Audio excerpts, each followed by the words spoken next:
The sound of the passport hitting the bottom of the metal trash can echoed louder than the jet engines outside. It wasn't an accident.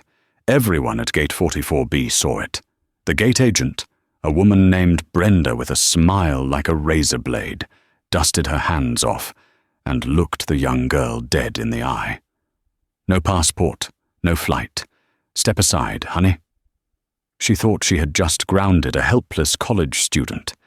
She thought she held all the cards, but she didn't know who was on the other end of the phone in that girl's pocket.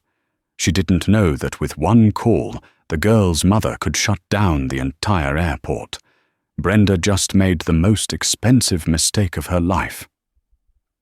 The air inside Chicago O'Hare's Terminal 3 was thick with the specific kind of tension that only holiday travel can produce.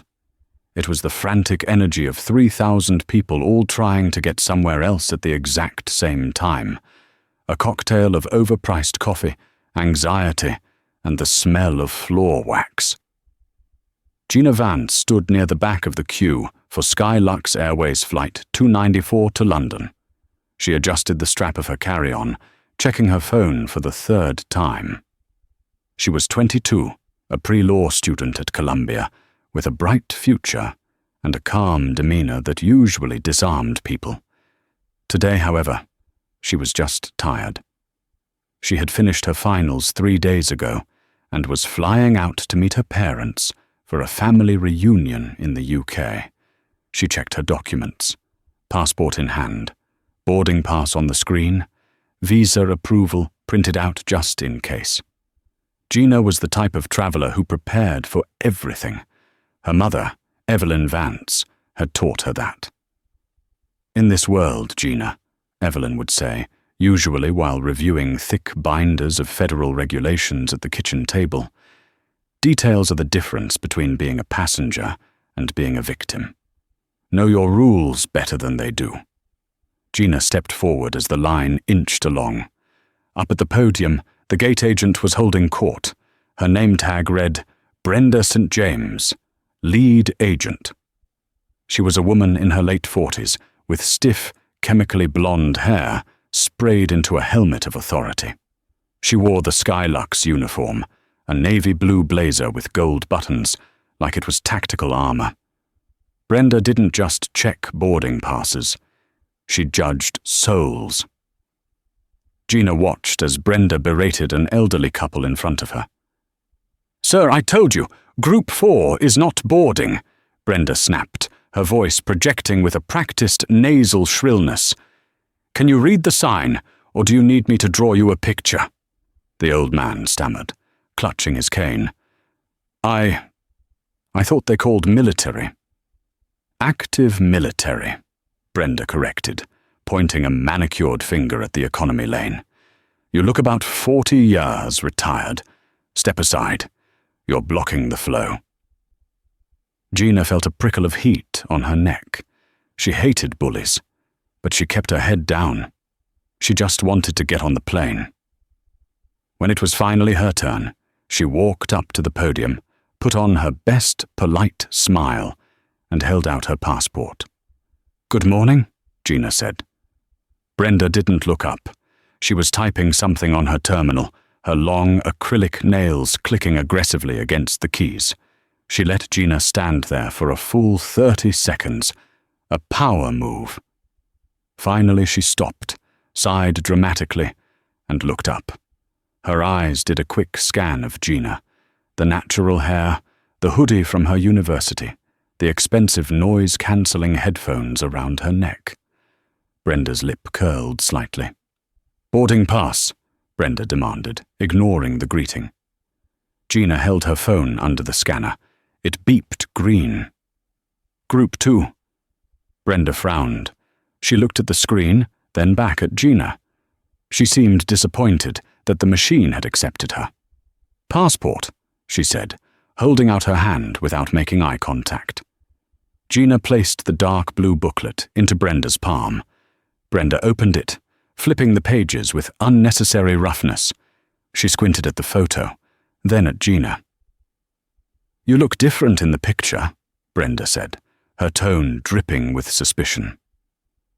I had braids when that was taken, Gina explained calmly. It's valid for another 6 years. Brenda hummed, a skeptical sound low in her throat. She leaned over the podium, looking down at Gina's carry-on bag. It was a standard away bag, perfectly sized for the overhead bin. Gina had flown with it a dozen times. That bag is too big, Brenda announced. Gina blinked. Excuse me?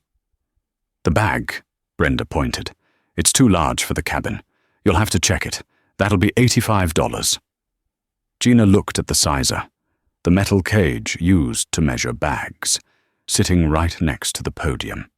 It fits in the sizer, ma'am. I can show you. I don't need you to show me, Brenda snapped. I've been doing this job for 15 years. I know a violation when I see one. The flight is full. We're out of bin space. The monitor says you've only boarded groups 1 and 2, Gina countered, her voice steady but firm. There should be plenty of space. Brenda's eyes narrowed. The air around the podium seemed to drop 10 degrees. The people behind Gina in line shifted uncomfortably. They knew what was happening. They saw a young black woman standing up to a middle-aged white woman with a badge, and they knew the dynamics were shifting into dangerous territory. Are you arguing with me? Brenda asked, her voice rising so the surrounding passengers could hear. Because I don't tolerate aggression at my gate. If you continue to be combative, I will deny you boarding right now. I'm not being combative, Gina said, keeping her hands visible and her tone neutral. I'm just stating that my bag fits the airline's requirements. I'm happy to put it in the sizer to prove it. Without waiting for permission, Gina lifted her bag and slid it effortlessly into the metal sizer. It fit perfectly. There was even room to spare. She looked up at Brenda. See? Brenda's face turned a blotchy shade of red. She wasn't interested in physics or facts. She was interested in submission. She had been challenged in front of her audience, and now she had to win. Take it out, Brenda hissed. Gina pulled the bag out. So I can board? No, Brenda smiled, a cold, predatory expression. Now we need to discuss your attitude, and we need to verify this passport. It looks tampered with. The accusation hung in the air like smoke. Tampered with. That is a federal document, Gina said, her voice hardening. It has not been tampered with. The lamination is peeling at the corner, Brenda lied.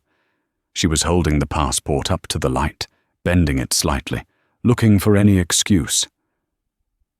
And the photo ID. Frankly, I'm not convinced this is you. We've had a lot of fraud lately. People stealing identities. I have a second form of ID, Gina said, reaching for her wallet. I have my driver's license. I have my university ID. I don't want your school ID, Brenda scoffed. I need to verify this document. You need to step aside. Step aside? Gina asked. The flight leaves in 40 minutes. If I step aside, I'll miss boarding. That's not my problem, Brenda said. Step aside, now.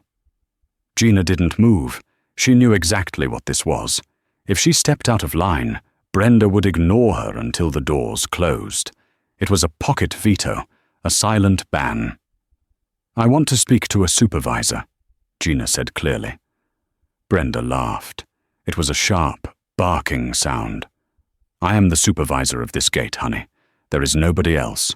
You deal with me, or you don't fly. Then call the airport police, Gina said. If you think my passport is fake, that's a crime.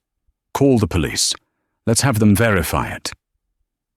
This rattled Brenda. She didn't actually want the police involved because she knew the passport was real. She just wanted to hurt this girl. She wanted to exert power. She wanted Gina to beg. I don't have time for your drama, Brenda said. I have a plane to load. Brenda looked at the long line of impatient passengers behind Gina. A businessman in a grey suit checked his watch and groaned. Come on, let's go, he shouted from the back. Brenda used the crowd's frustration as a weapon. "See, you're holding everyone up. You're being selfish and disruptive." "I just want my passport back," Gina said, holding out her hand. "Give me my passport, and I will stand to the side while you call whoever you need to call." Brenda looked at the passport in her hand. Then she looked at the trash can sitting beside her podium. It was a tall, stainless steel cylinder with an open top, filled with coffee cups and sandwich wrappers. An idea crossed Brenda's face. It was malicious and impulsive. "You want it back?" Brenda asked softly. "Yes." "I don't think it's yours," Brenda said, "and we don't return fraudulent documents. We dispose of them." "You can't do that," Gina said, her heart skipping a beat. "That is property of the US government." "Oops," Brenda said. With a flick of her wrist, Brenda dropped the passport. Time seemed to slow down. Gina watched the blue booklet tumble through the air. It hit the rim of the metal trash can with a clack, spun once, and fell into the darkness of the garbage, landing directly into a half-empty cup of latte. The entire gate area went silent. The businessman who had been complaining gasped. A mother covered her child's eyes. It was a shocking breach of protocol, a moment of pure, unadulterated spite. Gina stood frozen. She couldn't believe it. Brenda dusted her hands off, a smirk playing on her lips. "Next in line," she shouted, looking past Gina. Gina stared at the trash can. Then she looked at Brenda. The shock in Gina's system was rapidly being replaced by a cold, calculating fury. She didn't scream. She didn't lunge across the counter. She did something that terrified Brenda more than violence would have. Gina went completely still. "You just threw my passport in the trash," Gina stated. It wasn't a question. It was a record of fact. "I discarded a fake document," Brenda corrected, though her voice wavered slightly. She had expected the girl to cry. She hadn't expected this icy composure. "Now, get away from my podium before I have security remove you." Gina pulled out her phone. She didn't start recording Brenda, which surprised the agent. Instead, she unlocked it and went to her contacts. She scrolled past Dad, past Roommate, and tapped on a contact saved simply as the director. She hit call. "Security!" Brenda yelled, waving over a TSA officer who was walking by. "This passenger is refusing to leave the secure area." Gina put the phone to her ear. It rang once, twice. "Hello?" a voice answered. It was a voice that commanded boardrooms and silenced senators. It was a voice that knew the code of federal regulations by heart. "Mom," Gina said, her eyes locked on Brenda. "I'm at O'Hare, Gate K4. I need you to listen very carefully." "Gina." Evelyn Vance's voice sharpened instantly. "What's wrong? Are you okay?"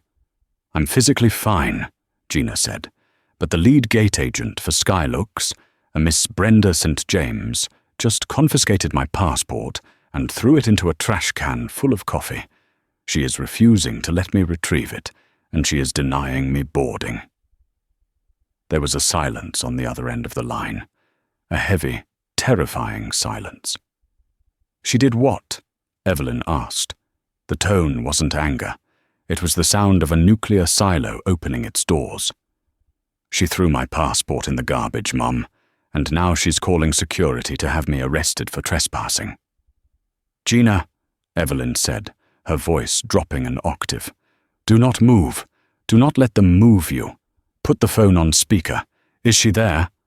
"She's right in front of me." "Put me on speaker." Gina pulled the phone away from her ear and tapped the speaker button. She held it up like a shield. "Excuse me," Brenda shouted, leaning over the podium. "I told you to leave. I don't care who you're calling. Your mum can't help you now, honey." From the small speaker of the iPhone, a voice boomed out, cutting through the noise of the terminal. "This is Director Evelyn Vance, Federal Aviation Administration, Badge number 8944 Alpha. Who am I speaking to? Brenda paused. She blinked. The color drained from her face slightly, but she doubled down. She was too deep in to back out now. I don't care if you're the Queen of England, Brenda retorted. Your daughter is disrupting a federal flight.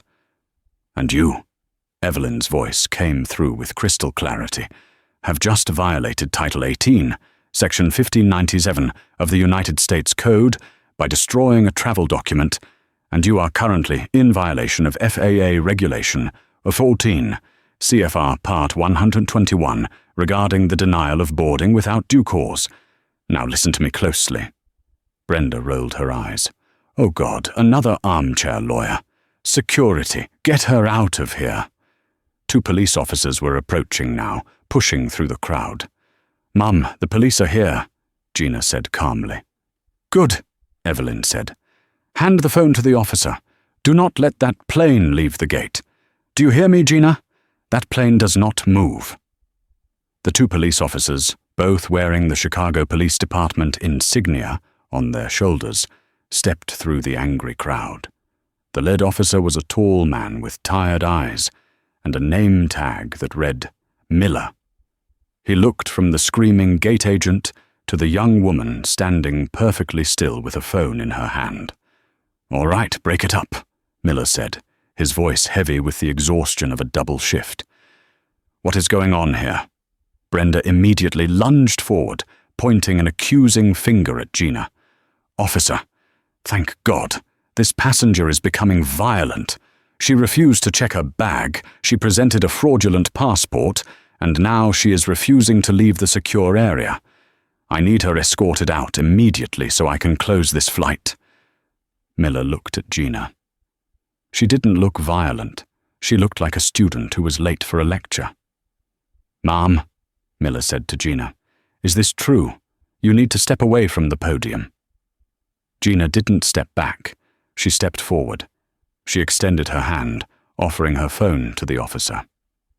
Officer Miller, Gina said, her voice steady. My mother would like to speak with you. Miller blinked. He looked at the phone, then at Gina, then at Brenda, who was rolling her eyes so hard it looked painful. I'm not talking to your mummy, Miller sighed. Put the phone away. Officer, Gina said, my mother is the regional director of the FAA. She is currently on a direct line with the O'Hare Tower chief. I strongly suggest you take this phone. The words regional director hung in the air. Miller paused. He had worked at the airport long enough to know that there were passengers, and then there were people who ran the sky. He looked at the phone again. He took it. This is Officer Miller, he said tentatively. Brenda scoffed loudly. Unbelievable! She's bluffing! Just cuff her! Miller held up a hand to silence Brenda. His face, initially annoyed, suddenly went slack. He stood up straighter. Yes, ma'am. Yes, Director Vance. I understand. Wait, she did what? Miller turned his head slowly to look at the trash can next to Brenda. He looked inside. He saw the blue passport resting in the coffee sludge. His expression hardened. He looked at Brenda with a new kind of scrutiny. Yes, ma'am, Miller said into the phone. I see it. It's in the garbage. Yes, I can secure the scene. No, I will not let the plane depart. Understood. Miller lowered the phone but didn't hand it back to Gina. He turned to his partner. Johnson, stand in front of that trash can. Nobody touches it. That is now evidence in a federal investigation. What? Brenda shrieked. Evidence? It's trash. It's a fake ID. Brenda St. James, Officer Miller said, his voice dropping the polite customer service tone. The person on this phone just informed me that destroying a federal identity document is a felony carrying a sentence of up to 5 years. She also informed me that you have obstructed a Federal Aviation Administration official, that's her daughter, during travel. Her daughter isn't an official, Brenda yelled, slamming her hand on the podium. "She's a brat, and I am the lead agent here. I decide who flies." "Not anymore," Miller said. Brenda ignored him. She turned to the computer. "I'm closing this flight," she announced. "Captain, close the door." She grabbed the microphone to speak to the pilot down the jet bridge. "Flight 294, door is closing. We are removing a disruptive passenger." "Don't do it, Brenda," Miller warned, stepping toward her. "Watch me," Brenda sneered. She typed the command to print the final manifest. The printer whirred. She ripped the paper out. "The door is closed. The flight is sealed. You can argue with the wall." She turned to Gina with a look of pure, toxic triumph. "You lose, honey. Plane's leaving.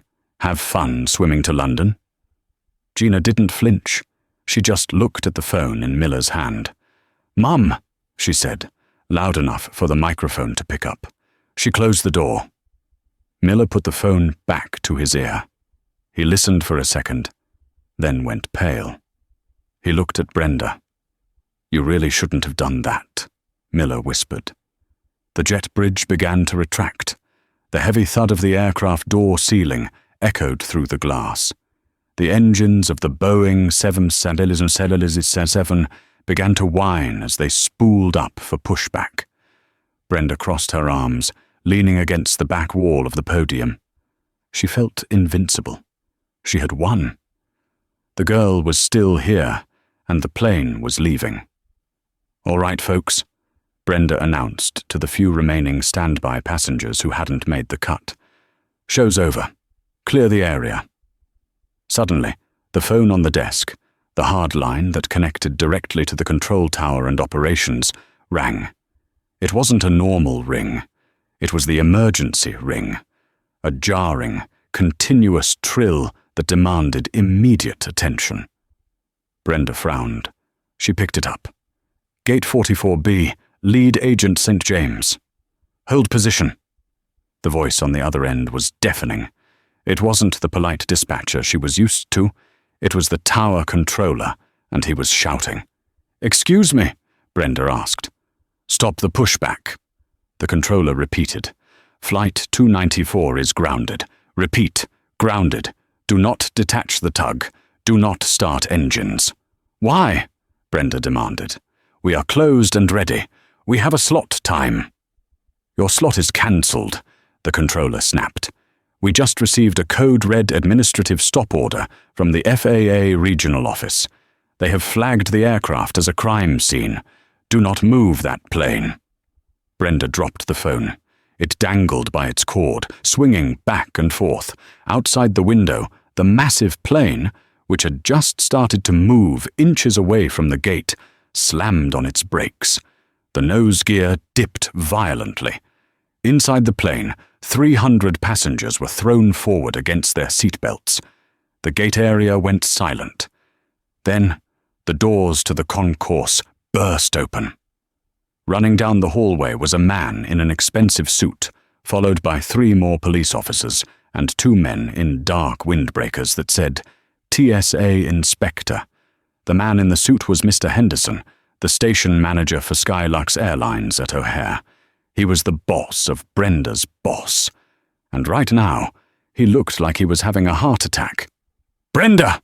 Henderson screamed, his voice cracking. "What did you do?" Brenda shrank back. "Mr. Henderson, I just followed protocol. I denied a disruptive passenger." Henderson ran behind the podium, ignoring her. He grabbed the microphone. "Captain Reynolds, this is Henderson. Shut down the engines. We have been issued a federal ground stop order. Do not move." He slammed the mic down and spun on Brenda. His face was purple. "The FAA just called the CEO of Skylux," Henderson hissed, spit flying from his mouth. "Do you know who called? Evelyn Vance, the Director of Airspace Regulation. She told our CEO that her daughter is being held hostage at this gate, and that a Skylux agent destroyed federal property." Brenda's mouth opened and closed like a fish.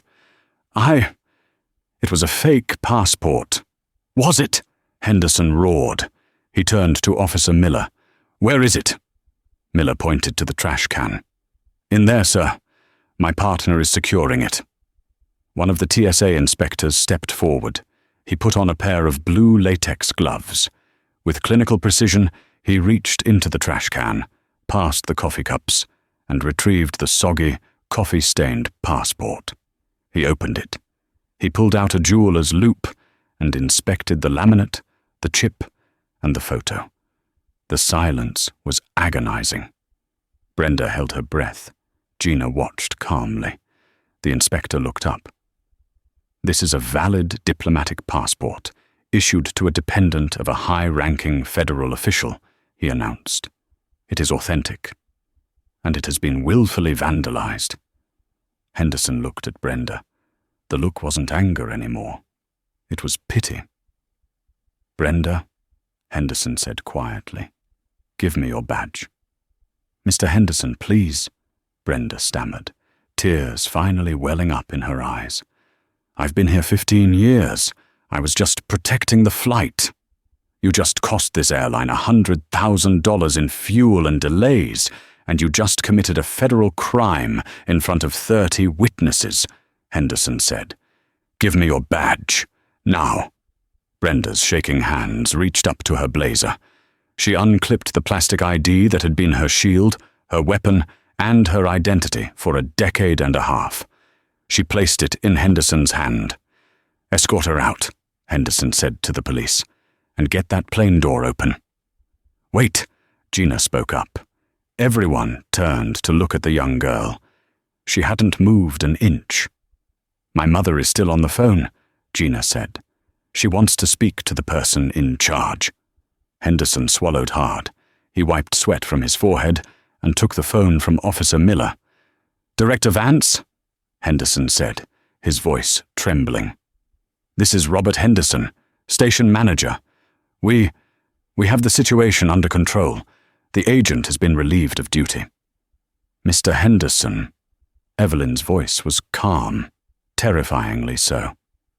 "I don't care about your agent. That is a matter for the police now. I care about my daughter. Is the plane door open?" "We are redocking the jet bridge now, ma'am." "Good," Evelyn said. "My daughter will be boarding that flight. And because her passport was destroyed by your staff, you will personally escort her onto the plane and vouch for her identity to the captain. Is that clear?" "Crystal clear, Director." "And Mr. Henderson?" "Yes?" "Make sure she gets an upgrade. She's had a very long day." The sound of the jet bridge reconnecting to the aircraft fuselage was a heavy, mechanical thud, the sound of a mistake being corrected. But inside the terminal, the correction was just beginning. Brenda St. James stood stripped of her defenses. Without her blazer, without her badge, and without the podium between her and the public, she looked smaller. The lead agent persona had evaporated, leaving behind a woman who suddenly realized she was about to be the main character in 100 different viral videos. Officer Miller stepped behind her. He didn't use handcuffs, not yet, but his grip on her elbow was firm, bordering on painful. It was the grip used for criminals, not colleagues. "Let's go, Brenda," Miller said, his voice flat. "We need to take a statement downstairs, and the feds are going to want to talk to you about the interference with a flight crew." "I can walk myself," Brenda snapped, trying to salvage a shred of dignity. She tried to shake his hand off, but Miller held fast. "Actually, you can't," Miller said. "You're in a secure area without a valid ID. You're trespassing. We escort you, or we drag you." The crowd of passengers, which had swollen to include people from neighboring gates drawn by the commotion, parted like the Red Sea. But it wasn't a respectful parting. It was a gauntlet.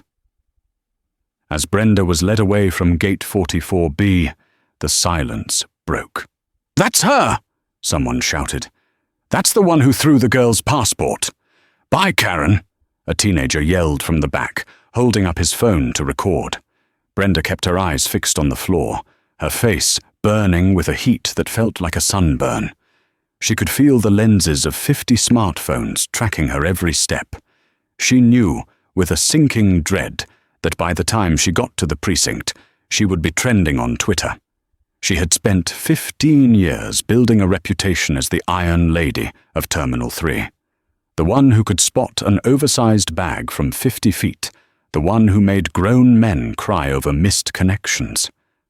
Now, that reputation was the very thing destroying her. They passed the elderly couple Brenda had yelled at earlier. The old man, still leaning on his cane, looked at her. He didn't jeer. He just shook his head slowly, a look of profound disappointment that hurt worse than the insults. "Karma is real," his wife whispered, loud enough for Brenda to hear. Brenda's legs felt like lead. Every step was a labor. She wanted to scream, to explain that she was just doing her job, that the girl had been difficult, that the rules were the rules. But the weight of the station manager's words, "Federal ground stop," crushed the excuses in her throat. She had grounded a Boeing 777 because of her ego. There was no spinning that. As they reached the exit of the concourse, Miller stopped her. He turned her around to face the gate one last time. It wasn't cruelty, it was procedure, checking for any left-behind items. But to Brenda, it felt like a final torture. She saw Mr. Henderson, her boss, bowing slightly to the young girl in the hoodie. She saw the TSA agent carefully cleaning the coffee off the blue passport with a gentle cloth. She saw the power dynamic completely inverted. The girl she had tried to erase was now the most important person in the airport. "Move it," Miller grunted, pushing her through the security doors. The heavy doors swung shut behind her, cutting off the view of the runway. For Brenda St. James, the sky was officially closed. The silence that followed Brenda St. James's removal was heavier than the noise of the crowd had ever been. The energy at Gate 44B had shifted tectonically. 5 minutes ago, it was a place of hostility and bureaucratic violence. Now, it felt like the aftermath of a natural disaster. Mr. Henderson, the Skylux station manager, stood by the podium, his chest heaving as if he had just run a marathon. He was a man who lived his life by metrics, on-time departures, customer satisfaction scores, baggage handling times. In the span of 45 minutes, Brenda had nuked all of them. But looking at the young woman standing calmly by her suitcase, Henderson knew that metrics were the least of his problems. He was looking at a potential PR apocalypse and possibly a federal investigation that could cost him his career. He wiped a bead of sweat from his temple with a trembling hand and stepped toward Gina. He didn't just walk, he approached her with the caution one might use when approaching an unexploded bomb. "Miss Vance," Henderson began, his voice cracking slightly. He cleared his throat and tried again, pitching his voice lower, trying to summon some semblance of executive control.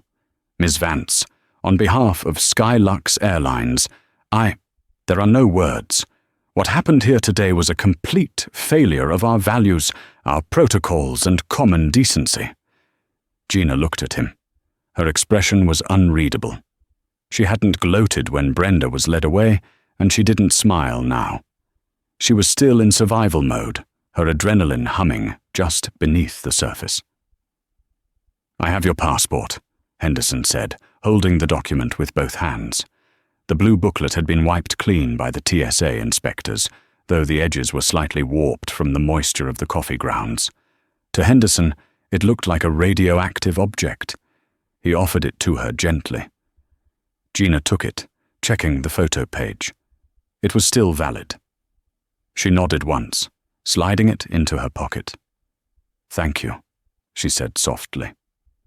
"I want you to know," Henderson continued, his words tumbling out faster now, "that I have already authorized a full refund of your ticket. Not just for this leg, but for your return journey as well. And I am issuing a travel voucher for $5,000 to your account immediately. It's the least we can do." Gina adjusted her backpack.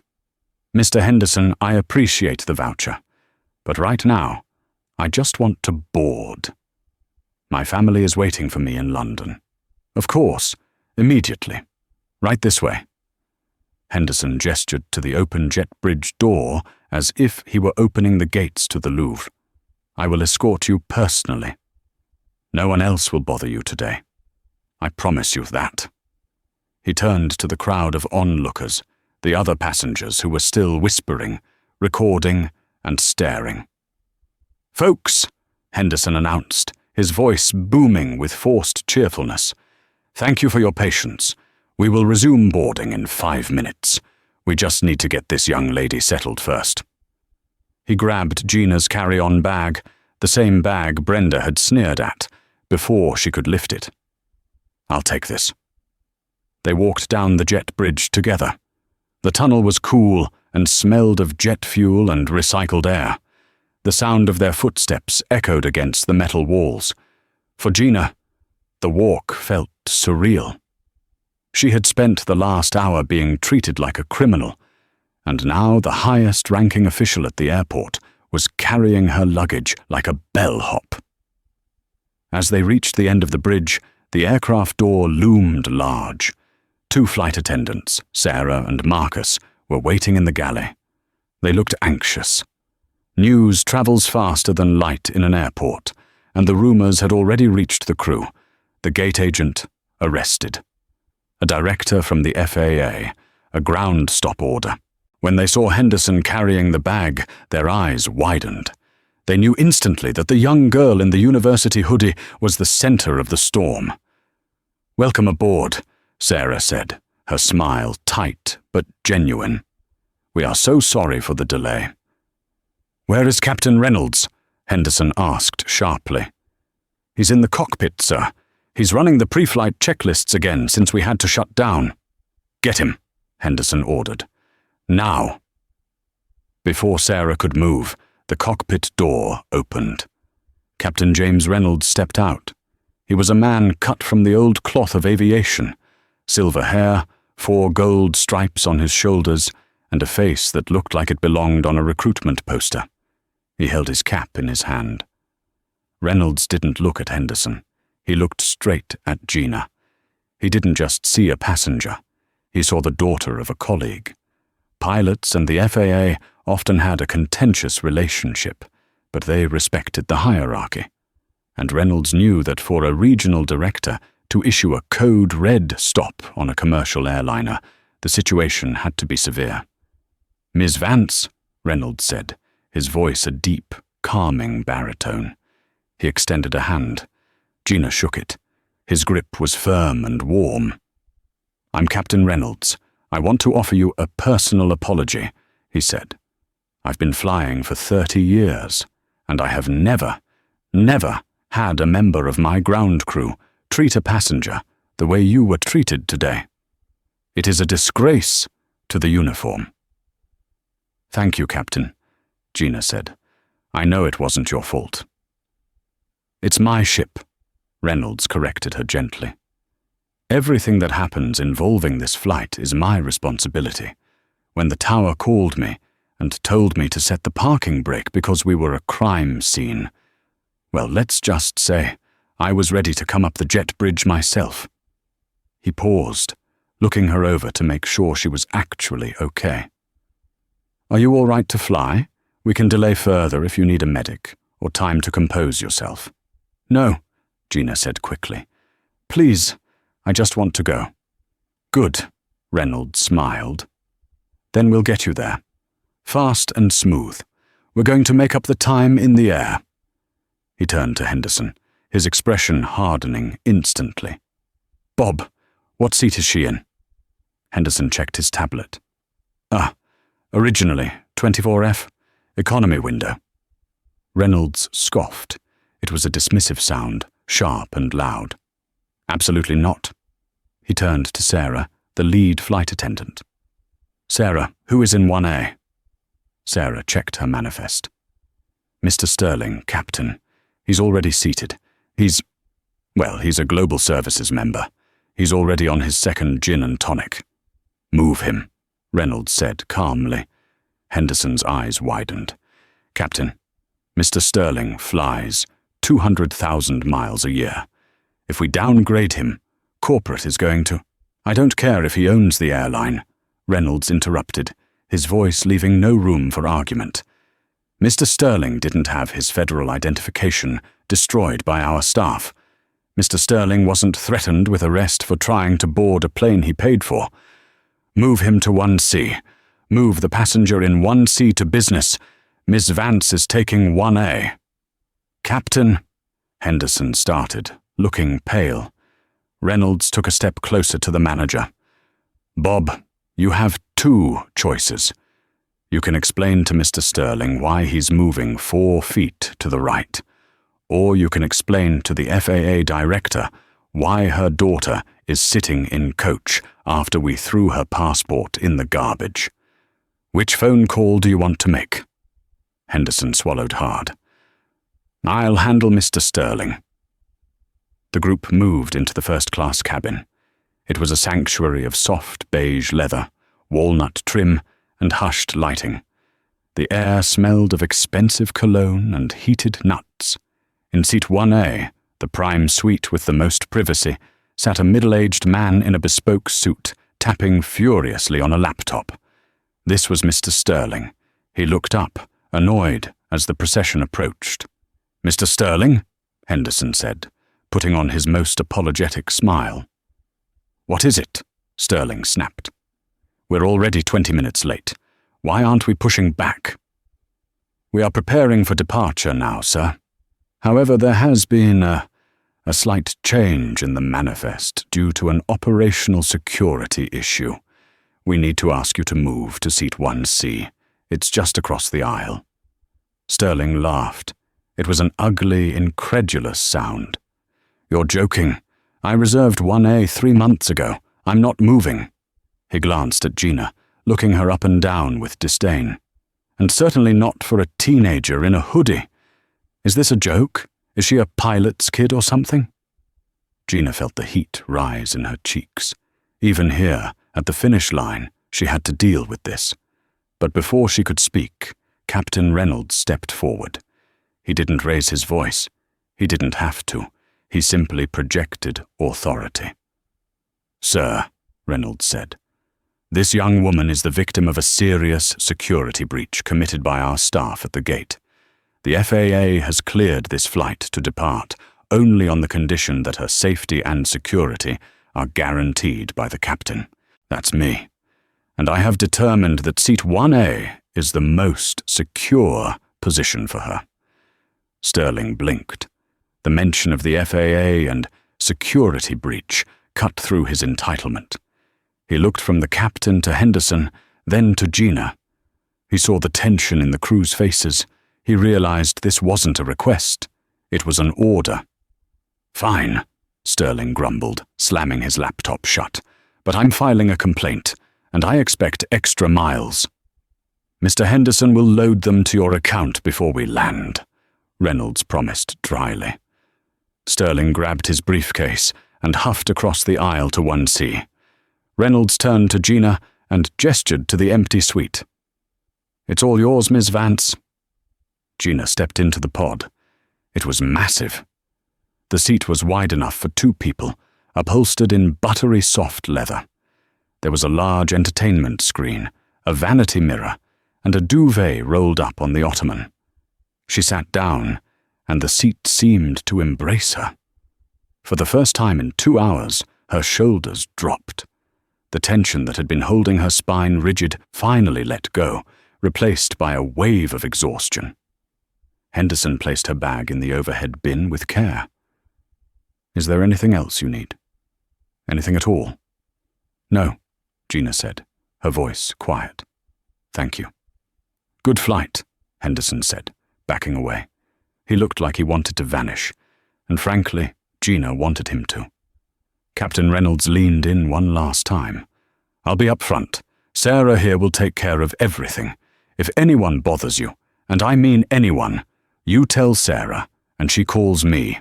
Understood? Understood. Gina smiled weakly. Thank you, Captain. Reynolds nodded, put his cap back on, and marched toward the cockpit. The door to the flight deck closed with a solid, reassuring lock. Sarah appeared instantly with a hot towel on a silver tray. Ms. Vance, can I get you a pre-departure beverage? Champagne? Mimosa? Just water, please, Gina said. And maybe some orange juice? Coming right up. As the rest of the passengers filtered in, glancing curiously at the girl in 1A who had displaced the angry businessman, Gina pulled out her phone. Her hands were shaking slightly as she typed. Gina, I'm on. Captain Reynolds is amazing. I'm in seat 1A. The bubbles appeared instantly. Mom, thank God. I'm so sorry you had to go through that, baby. I love you. Mom, I'm tracking the flight. Don't worry about Brenda. It's handled. Gina put the phone down. She looked out the window. The view was the same tarmac she had seen from the terminal, but the perspective had changed completely. She wasn't stuck behind the glass anymore. She was on the other side. The plane shuddered slightly as the tug engaged the nose gear.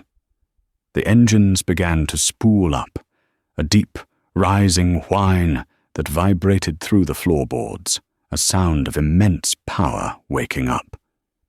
Ladies and gentlemen, Captain Reynolds's voice came over the PA system, smooth and confident. Welcome aboard Flight 294, with service to London Heathrow. We apologize for the delay at the gate. We had an administrative issue that has been resolved. We have been cleared for an expedited departure. Flight time is a quick 6 hours and 40 minutes. Sit back, relax, and let us take care of you. The plane began to move. Gina watched the terminal building slide past. She saw the jet bridge retract. She saw the police cruiser down on the ramp, lights still flashing. In the back seat, she caught a glimpse of a figure, slumped over, face in hands, messy blonde hair visible through the window. Brenda. For a second, Gina felt a pang of pity. It was sad, really. Brenda had woken up this morning with a job, a pension, and a life. She had thrown it all away because she couldn't stand the sight of a confident young black woman with a priority boarding pass. The pity vanished as the plane turned onto the active runway.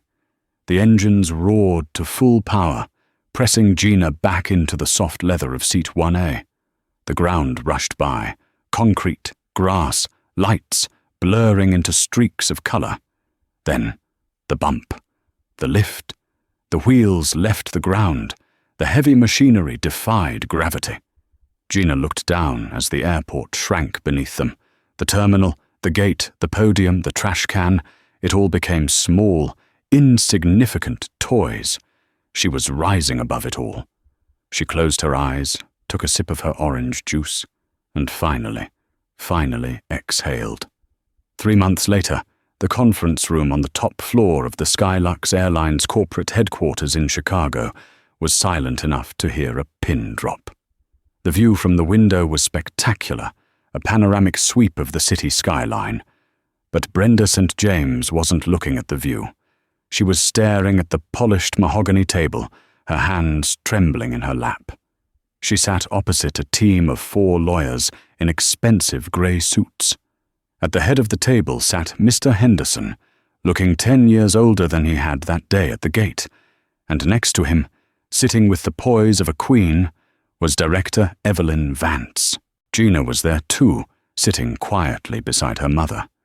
She didn't look angry, she just looked ready to move on. Miss St. James, the lead counsel for Skylux began, adjusting his glasses. We have reviewed the footage from Gate 44B. We have the statements from the Chicago Police Department, the TSA, and 32 passenger witnesses.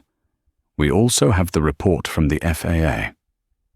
Brenda licked her dry lips. I would like to state again that I thought the document was fake. I was trying to protect the airline. You threw a diplomatic passport into a garbage can, the lawyer said, his voice devoid of sympathy. And when informed of your error by a federal officer, you attempted to launch a flight to evade accountability. Do you have any idea what that cost us? He slid a piece of paper across the table. It was a single sheet with a number printed in bold at the bottom. The fuel for the taxi back, the slot cancellation fees, the passenger compensation vouchers for the delay, the legal fees to keep the FAA from revoking our operating certificate for that terminal. The lawyer tapped the paper. $240,000. Brenda gasped. I can't pay that. We know, the lawyer said. Which is why we aren't suing you for the money. We are settling the civil suit with the Vance family separately. He opened a leather folder. However, he continued, your employment is terminated immediately, with cause. This means you forfeit your pension, your travel benefits, and your severance package. Furthermore, because of the federal charges pending against you for destruction of government property, the TSA has permanently revoked your cider badge. You are banned from working in any secure area of any airport in the United States. Brenda felt the room spin. My pension. I have 15 years. You had 15 years. Evelyn Vance spoke up for the first time. Her voice was low, but it carried the weight of the entire government. You traded 15 years for 15 seconds of power. You wanted to make my daughter feel small. You wanted to humiliate her because you didn't like the way she looked, or the way she spoke, or the fact that she knew her rights. Evelyn leaned forward. My daughter is a law student, Miss St. James. She knows the rules. You were the one who forgot them. Brenda looked at Gina. For the first time, she saw the girl not as a passenger, but as a person. I'm sorry, Brenda whispered. It was a small, broken sound. Gina looked at her. I accept your apology, she said. But I hope you learn that you don't need to blow out someone else's candle to make yours shine brighter. The meeting ended 5 minutes later. Security escorted Brenda to the elevator. She walked out of the building with a cardboard box containing a stapler, a photo frame, and a mug that said, World's Best Gate Agent. She stood on the sidewalk in the freezing Chicago wind. She took her phone out to call an Uber, but paused when she saw a notification from a news app. Viral update. The Gate 44B bully. Fired. Skylux Airlines announces new passenger Bill of Rights after college student's viral ordeal. She clicked the article. There was a picture of her, red-faced and screaming, next to a picture of Gina looking calm and dignified. The comment section was brutal. Thousands of strangers dissecting her career, her attitude, her life. Brenda St. James had grounded a plane, but in the end, she was the one who crashed. 6 months later, Gina sat in her dorm room at Columbia Law School. The window was open, letting in the sounds of New York City. On her desk sat a letter from Skylux Airlines. As part of the settlement, the airline had not only paid for her entire law school tuition, but had also endowed a scholarship in her name, the Gina Vance Scholarship for Civil Rights Law. She smiled and put the letter away. She picked up her passport, the new one, pristine and crisp. She was flying to Paris tomorrow for a summer internship. She checked in on her phone. The app asked, "Do you have any bags to check?" Gina selected carry-on only. She zipped up her bag, the same away bag from that day, and headed for the door. She wasn't afraid of the airport anymore. She knew that real power wasn't about shouting at people or standing behind a podium. Real power was knowing who you were, standing your ground, and having the courage to speak up when things were wrong. And somewhere in the suburbs of Chicago, inside a cramped toll booth on the I-90 highway, a woman named Brenda sat on a stool. She wore a neon yellow vest and stared out at the grey road. Every few minutes, a car would pull up, toss coins into the basket, and drive away without looking at her. Above her, the roar of a jet engine tore through the sky. Brenda looked up, shielding her eyes against the sun. She watched the silver belly of a Skylux 717 climbing higher and higher, disappearing into the clouds, going places she would never go again. She looked back down at the toll booth counter. "Have a nice day," she muttered to the empty air. And that is the story of how one gate agent learned the hard way that you never know who you're talking to. Brenda thought she could use her badge to bully a young girl, but she forgot that authority without integrity is just arrogance. In the end, Gina didn't just get on her flight, she changed the rules for everyone, proving that staying calm and knowing your rights is the ultimate power move. What would you have done if you were in Gina's shoes? Would you have kept your cool, or would you have lost it? Let me know in the comments below. If you enjoyed this story of high-flying karma, please smash that like button and subscribe to the channel. We post new stories every week about justice being served cold. Don't forget to hit the notification bell so you never miss a twist. Thanks for watching, and fly safe.